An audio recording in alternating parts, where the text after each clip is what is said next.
എല്ലാവരും ഉള്ളതുകൊണ്ട് കാര്യങ്ങൾ ഞാൻ വിശദമായിട്ട് പറയാം. പേഷ്യന്റിന്റെ സ്ഥിതി കുറച്ച് ക്രിട്ടിക്കലാണ്.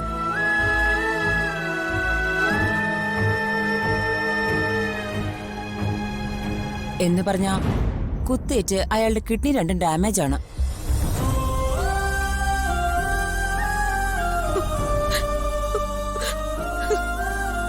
നെർവസ് സിസ്റ്റത്തിനും ഡാമേജ് ഫൈൻഡ് ഔട്ട് ചെയ്തിട്ടുണ്ട്. ഉടൻ തന്നെ സർജറി വേണ്ടിവരും. അത് സിസ്റ്റർ നേരത്തെ പറഞ്ഞായിരുന്നു. സർജറി എത്രമാത്രം സക്സസ് ആവുമെന്ന് നമുക്കിപ്പോ പറയാൻ പറ്റില്ല. ചാൻസസ് 50-50 ആണ്. ഇനി അഥവാ സക്സസ് ആയില്ലെങ്കിൽ ഇമ്മീഡിയറ്റ് ഡയാലിസിസ് ആരംഭിക്കും. വിത്തിൻ 1 വീക്ക് കിഡ്നി ട്രാൻസ്പ്ലാന്റ് ചെയ്യേണ്ടി വരും. അതിന് സെയിം ബ്ലഡ് ഗ്രൂപ്പ് ഉള്ള ഒരു ഡോണർ വേണം.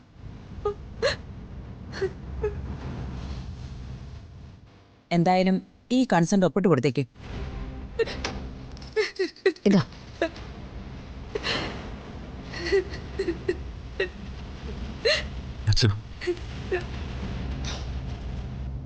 അച്ഛൻ സങ്കടപ്പെടണ്ട. നന്ദേട്ടനൊന്നും സംഭവിക്കില്ല. ധൈര്യമായിട്ടിരിക്കേ. അച്ഛ, ഇതിൽ ഒപ്പിട്ട് കൊടുക്ക.